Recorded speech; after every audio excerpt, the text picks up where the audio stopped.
see this line, a slight line around 30 of weight. This is because of this deep fat compartment. We lose also bone. The bone is changed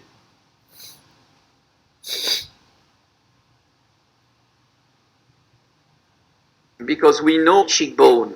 You lose and you open your orbit. So you will see for the tear trough, it's very important. Then the muscle. A lot of people think that our muscle in the face are becoming weaker. This is for that a lot of you are doing exercise in front of your mirror in the morning. Don't do that, because with the aging process, and we published the first article on that in 2017 in the Plastic and Reconstructive Surgery Journal, showing that the muscle in the face is becoming stronger, are becoming stronger. So you think it's becoming weaker. No, my skeletal muscle are becoming weaker, but my fascial muscle are becoming stronger. So this is very important, and the skin also change with the aging process. Look at my patient. When I want to understand the aging process of one of my patients, I ask them pictures of their 20. If you are 20, it's okay. If you are 40 and you look at your pictures,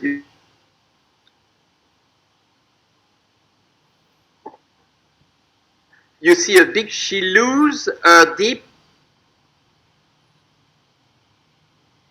compartments, and this is the aging process. And people think, I will inject in the mid-cheek groove. It's a very bad idea. It's like a parachute, you know. It's going down. So you have to feel up, but not to feel in. So this is another case. You see, she lose her fat here. She creating hollow with a lot of bring, you know, this tire aspect. Look at this elderly patient. If you are looking to the mid-cheek groove here, you see that above the mid-cheek groove, she lose a lot. But below the mid-cheek groove, she gain a lot. So this is the aging process. Whatever your weight, this lady gain weight. So she gain a lot of this here, a lot of this here. But she lose here. Look at her picture when she was 20. She has very good cheek. So what is important also is to understand that there is a relation between this area, the mid-cheek, and the tear trough and the nasolabial fold. If you lose volume here, you will increase your tear trough, you will increase your nasolabial fold. So when you have a patient coming to your office asking for tear trough or nasolabial fold, first look at the mid-cheek, because you will have a great interest for the patient to treat first the mid-cheek, that is the top area to treat it. And there is a relation, because as you can see on this video, the deflating of the mid-cheek will increase the tear trough. Look at this patient before and after, how you can improve the tear trough with a mid-cheek injection, a mid-cheek treatment. But there is also, for you in Asia, a relationship between mid-cheek and temple. If you have a good treatment of the mid-cheek and you have a small depression of the temple, you will increase the depression. I don't know if it is clear, but if I expand here, it will be more curved for you. So you will tear trough, nasolabial fold. everything is linked together. This is very important to understand. Gender. Will you treat this man? No, he doesn't need treatment. I know. With this woman? No, you will not treat the same. Why? It's because if you are looking to the skull, this is a woman's skull. This is a man's skull. The man, we have more zygomatic bone here. You know why we have more zygomatic than you, women? It's because we have here the bony attachment of the zygomaticus major, that is a strong muscle, and this muscle has 30% more muscular mass with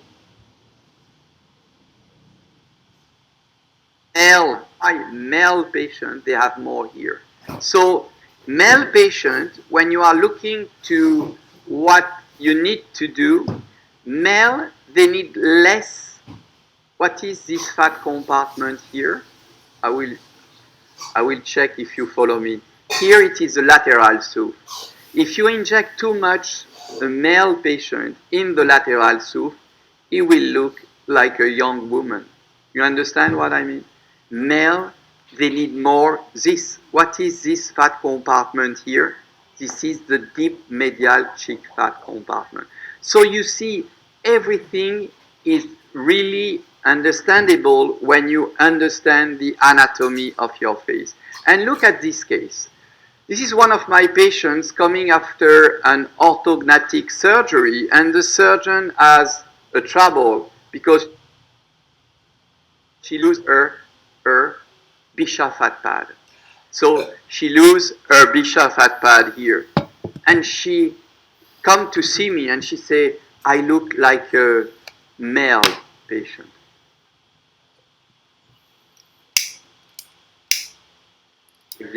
I need to have a round shape.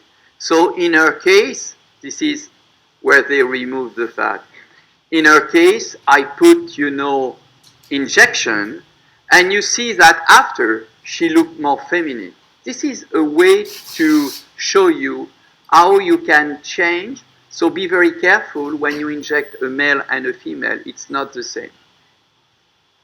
You know what is this? This is the most famous model during the Paris Fashion Week. The last Paris Fashion Week, it was the most famous model for the whole, all this week. It is a male. It's not a female. So it is amazing is that what I told you just before, the difference between male and female, perhaps in 10 years, there will be no more difference. And we see that with the millennials. Sometimes they said, no, I don't care. There is just one gender, not two. So world is changing, so you have to adapt yourself. Ethnicity. Why there is a difference between Caucasian face and Asian face? It's mainly because of the skull. Little funny story. How do you recognize a Caucasian skull and an Asian skull if you are in front? You will tell me it's because it's broader, it's because the height is less, it's because the mandible is more larger for Asian. Just a little trick. You put the skull face down, the one who doesn't roll on the table is the Asian one, because you have a larger, here, than you put face down, the Caucasian skull will roll like, a ball. So like this, you understand what happens to your face because you have a smaller mid face for Caucasian and a shorter mandible, and so this will explain only the skull. And this is why if I have just one picture of difference of injection between a female Asian, me in my office, I inject a lot of lateral SOOF in Caucasian women. You are sure, and I will show you on models, you will more inject here. Where is the depression? But I forget something, because we see the danger.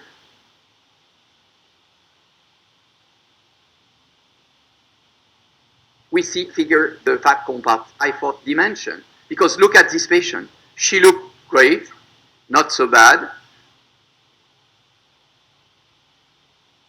When she looked weird because this patient has been injected and has, injection too much in the superficial area. And I forget something. I forget that the structure of the face is moving.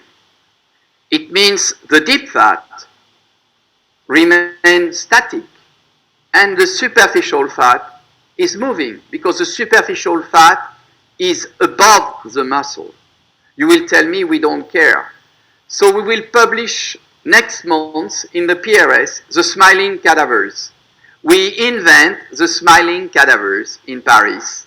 So it means we can know what happens in your face during the movement. So let's follow me in my lab. I will cut this cadaver, and you see here the deep fat compartment and the superficial fat. Fat compartment movement remains the superficial fat gather at the top of this area. So when you smile, you gather your fat up, but your deep fat remains stable at the same place. So look what happens to a patient if you inject a classical volumizer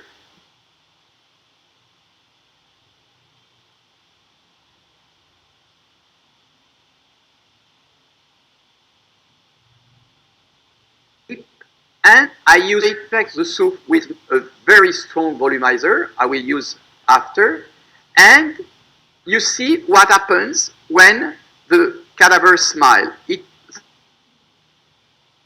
muscle push and the cadaver don't look weird. He don't care, but it don't look weird. So here I will inject the superficial fat compartment with the same product, and I will ask my cadaver to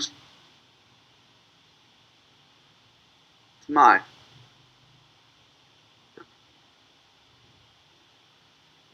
It makes the same than this patient. You understand? So if you inject too much, or if you inject the wrong product in layers, the mobile layers, you will have an awful outcome.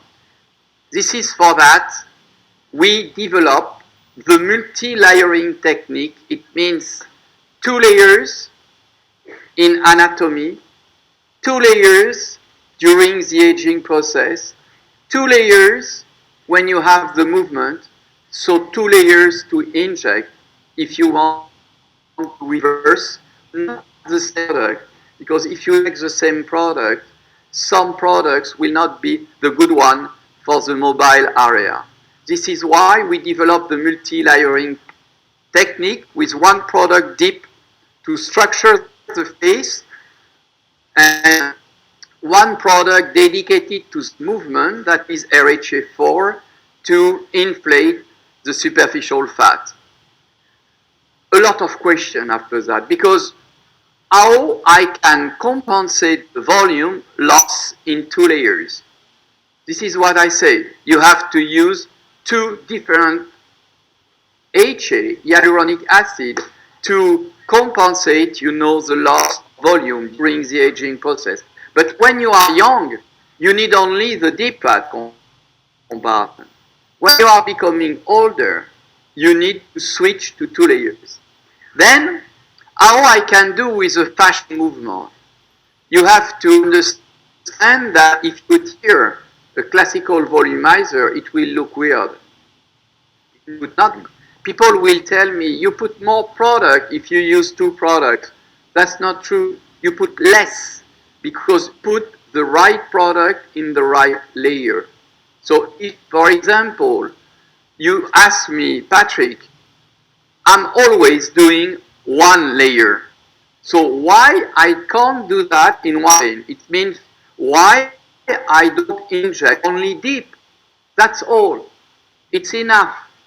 No, because if you inject deep, to get the same lifting effect, you have to inject a lot of product. And the relationship between the volume you inject and the adverse event. So the idea, because if you put something deep and you want to lift the skin, you will have to put a big ball to get this. If you inject in 2 layers, the lifting effect on the skin will be much, much better. And if you inject only superficial, inject too much, you will have a rigidity and you will have a non-natural outcome.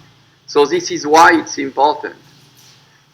Do I need to inject always in 2 layers? No, look at this algorithm I did. When you are young and you have a regular skin and layers here, you need only one product. This is Ultra Deep, because this is the less expensive for your patient. If you have thin layers on your face, if you put Ultra Deep, it will be like a ball, and so you will see the contour of the injection on the face of your patient, like an implant. So in that case, it's better to use a softer product that rated for patients that are older, that lose deep and superficial layers, depending if they have thin layers or regular layers, you will use different products. So this is the algorithm. So let's check how we can do it. So this is one of my patients, and if you are looking to this video, if it starts, you will see that first I always check the patient. I do the patient assessment. And when I do the patient assessment, look at this patient. She had a flat, area here, a big tear trough. She's young. She has good layers above her skin. And so first I refresh always the anatomy in front of you. I will do it, so I will go a little bit faster because I will do it on the next patient. Then, if you are looking to the fat pad, you remember I target for this patient the deep fat pad. So you remember I get some deep fat pad, the lateral SOOF, the medial SOOF, and the deep medial cheek fat compartment. I draw these compartments because I know where they are, but look, it's exactly where are my lines, okay? And then I will start to inject my patient. So I will start to inject this patient regarding what I will do. And I decided she's young. You remember my algorithm. I will inject Ultra Deep. I will put 1 syringe per side, 3 deep fat compartments, and I will put more on the medial part because she is Asian, so I will put more here than the lateral one. I will use my Ultra Deep syringe with my needle lightly, because it's always slowly that you get less adverse event. I'm targeting here the medial SOOF. Look at my cadaver dissection. Where is my needle? 0.4 ml of products here. Then I will move to the deep medial cheek fat, and I will inject in this deep medial cheek fat again 0.6 ml of products. So lateral SOOF, And at the end, I will inject, you know, my deep medial cheek fat compartment. So I will move my needle to the deep medial cheek fat compartment. And I will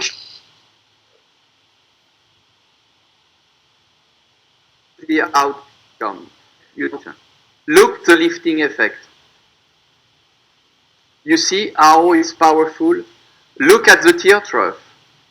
Only with one syringe. So this is how you can change, you know, the face of somebody with just one syringe. You reverse the aging process. If I show you an older patient, and if I'm going a little bit faster to show you what I'm doing the same, but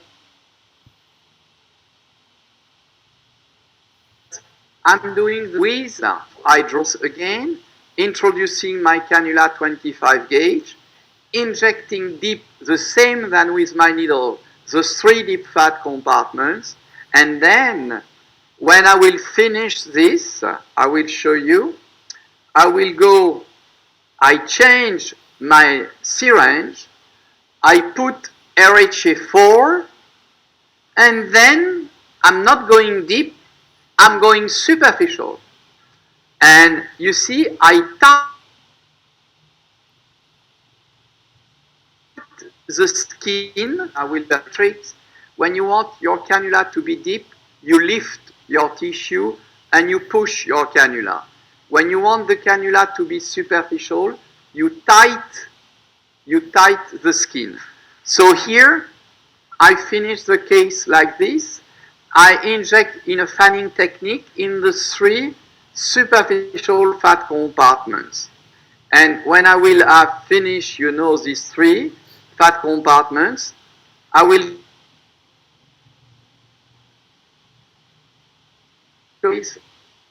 of the patient pants, trough, and you see here the lifting effect. The secret is to inject here, not where is the bump. This is the idea. Then I will speak a little bit about the product for you to understand these 2 products. First, the product I used first was Ultra Deep. Ultra Deep, it's a very high cohesive product. It's a 25 milligrams per ml, so it's very high. The modification degree is 10%. It means the product has been modified, and the injection needs to be above the periosteum. And if you are looking to the rheology of this product, look at the projection capacity. Ultra Deep is the product that gives the highest lifting capacity regarding the 2 competitors, Volumizer V, you know what it is, Volumizer V, and Volumizer R. So these 2 products are less lifting effect. And if you are, so this is the summary, the key point for Ultra Deep, a well-known product. But Teoxane developed 6 years ago a new scale of products. For every company, will reproduce your natural HA. Your natural HA moves, your natural HA has only long chain of HA, and between the long chain of HA you have weak bones. It means that during the movement, the chain can lose their weak bones, but they will reproduce the weak bones when they will stop the movement. So this is the natural HA. But the natural HA quickly degrades in the skin.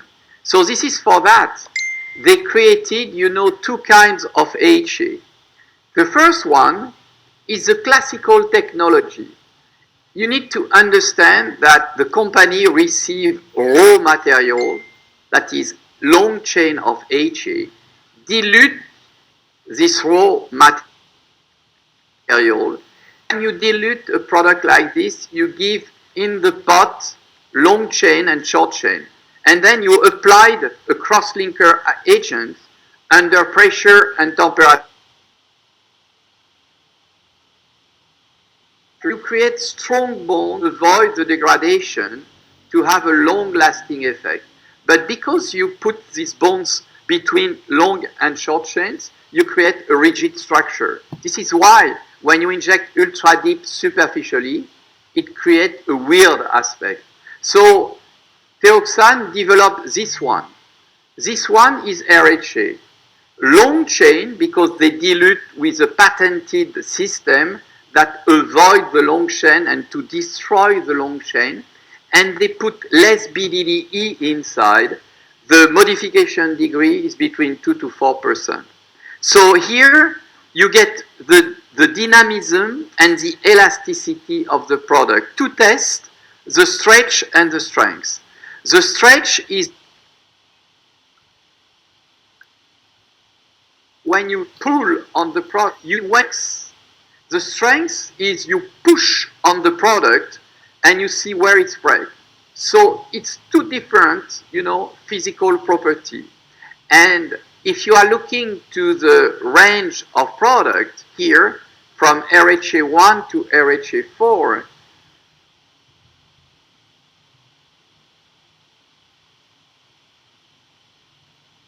RHA is moved, but not a very good strength. Is not a very good lifting product, but is very good for fine lines. Is very good where it moves. It means in the superficial layers.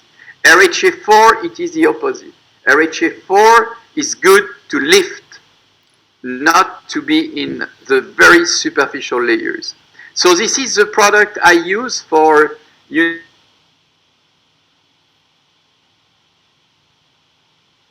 volume of modification degree. You remember ultra deep it was 10, and it's where you can put it. You can put it in every layers of the face. So we have now a lot of experience, and all these products they have the FDA agreement. So this is a lot of articles. The second subject will be the tear trough. The tear, but one of the most difficult area to treat. A lot of adverse events, swelling, bumps, Tyndall effect. Why? It's because there is a fear from the patient side, and there is a lack, of products regarding what we can inject in the tear trough. And what we will follow again. Start with anatomy. You get this tear trough depression here. It's because if you are doing a dissection on a cadaver and you look what happens in the tear trough, you will see that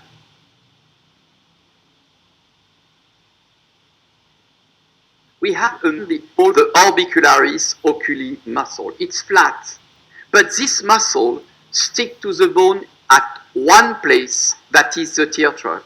So if you have a flat disc that's to the bone, you have a depression. So this is why you get here the tear trough. That is the depression where the muscle stick. And also the soup creates a bump. So you see here all the anatomy of this area. Because the muscle sticks to the bone, you have a depression. And the circle, if you have a dark circle in a depression, you will get something darker. For the palpebral malar groove, it's totally different. It's because you lose your fat. Look at there. I open my cadaver and you see where is the palpebral malar groove. The palpebral malar groove is because you lose fat here, disappear, and make a skeletization of your lateral orbit. So when you are going to see what happens during the aging process, you will see that regarding the tear trough, the bone, you remember, is going backwards. There is a maxillary retrusion. If the bone is going backwards, the depression will increase because the muscle will follow the bone. So this is why your depression increased. But moreover, the fat also decreased. And there is a variation in everything create, the aging process. So where is the danger? This is a dissection I did, and you see here, this is the danger.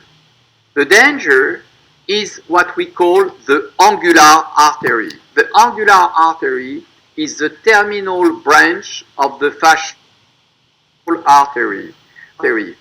If you are looking to a cadaver and you are looking where is this branch is just coming from the fascial artery, becoming superficial here, and going under the eyes.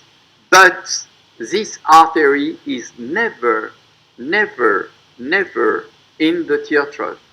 It is just below, in a small depression called the nasojugal groove, but never in the tear trough.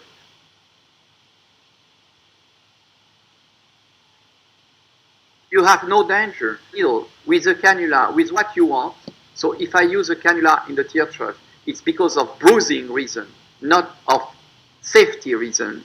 And in the nasojugal groove, this is dangerous. This is where is the danger.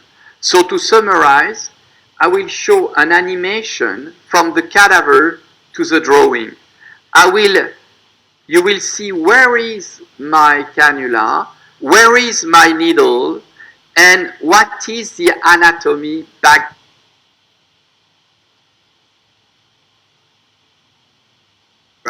So here anatomy is the red cross, the angular artery, and the infraorbital nerve.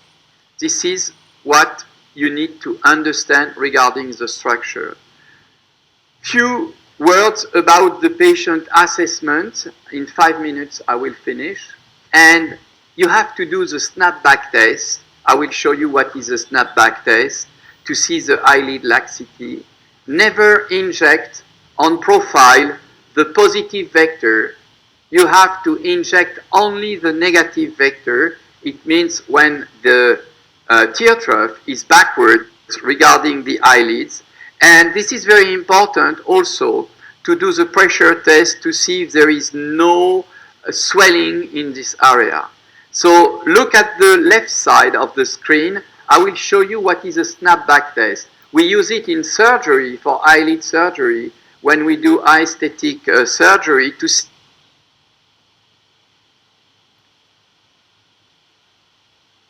a poor eyelid, and if the eyelid takes more than 3 seconds to go back to the globe, the snap test is positive. Look, it takes time. If you calculate the time, it's because there is a eyelid laxity. So, good indication, bad indication. So you have to deal with this indication. And if you do any injection there, I will just show you the technique just for the tear trough. So if you are looking to if you are looking to this video here, I do an entrance point in the soup. You will check that. Sorry.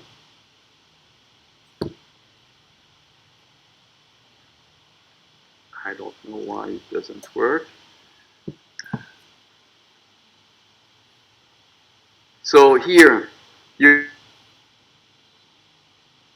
entrance point, and my cannula, it's a little secret. I will do an injection not retrograde but anterograde.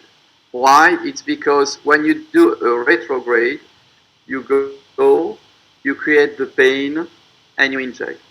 Anterograde, you push the product at the front with the lido inside, and so your patient will not feel any pain.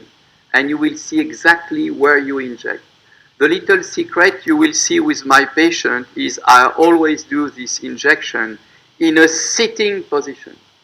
Because if you do in a lying position, your fat will cover your tear trough. And so if you are a little bit too superficial, you will inject in the superficial fat in a lying position, but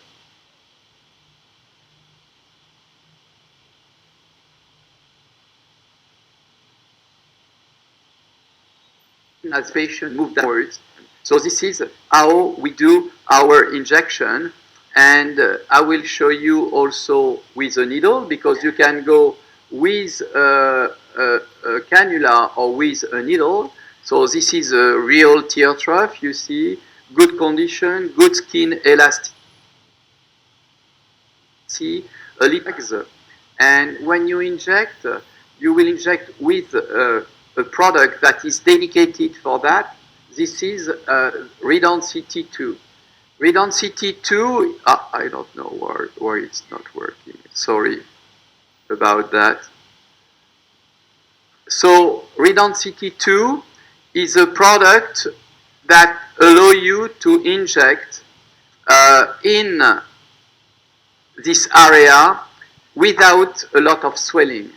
This product has 10 years of experience at this moment with more than 3 million syringes. Look, it's only 15 milligrams. It will attract waters. So the hydrophilic property of this product is dedicated to the infraorbital area. It's a mix of crosslink and non-crosslink product.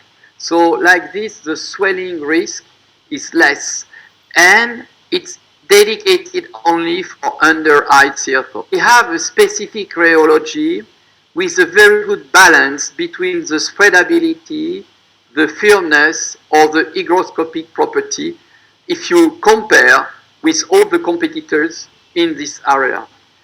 And we also improve the skin quality, as you can see here, with this ultrasound, high frequency ultrasound on the left side.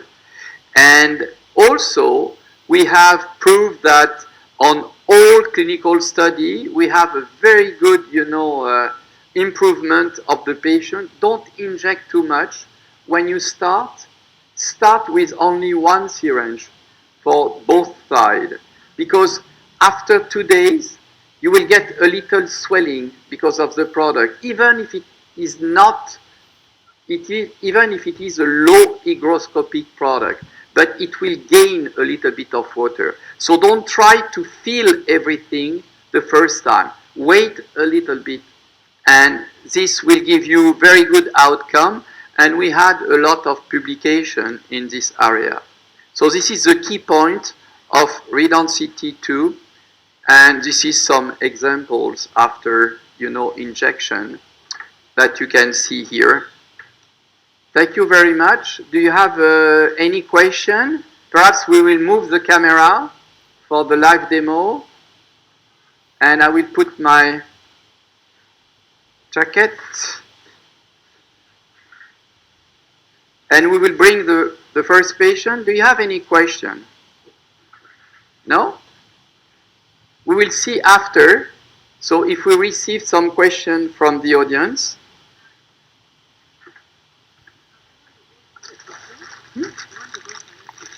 Oh, okay.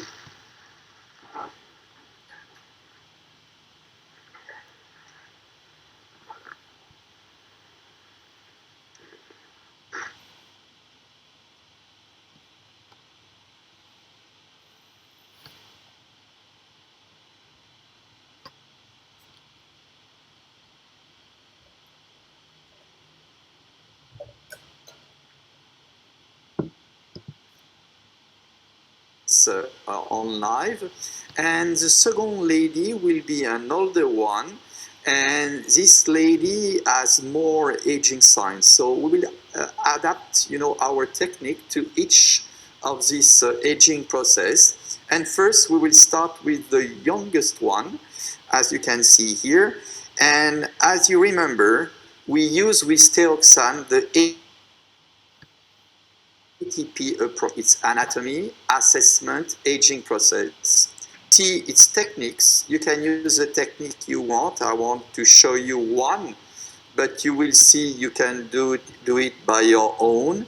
And then last but not least, we choose the product. So first, A, and why we put this letter at the top, it's because anatomy will bring you the safety. And to understand the anatomy, it's not very difficult. You have just to see where could be, the danger. It's not a question of where is the danger, because you will tell me there is no safe area in the face. It's a question of layer.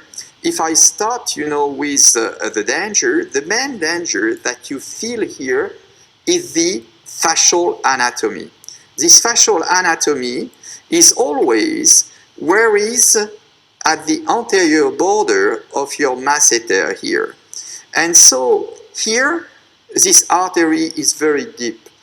Then this artery is going here, up along the jaw and arrive fold and going up in the nasolabial fold, along the nose, in the nasojugal groove, and then is going on the lateral side of the nose and going up to the forehead. If you are looking to the mid-cheek, we know also that there is branches in this mid-cheek that could be a danger. The first one is coming, you remember, you have another area where you can palpate the danger. It is the temple area, where you have the temporalis artery here. But this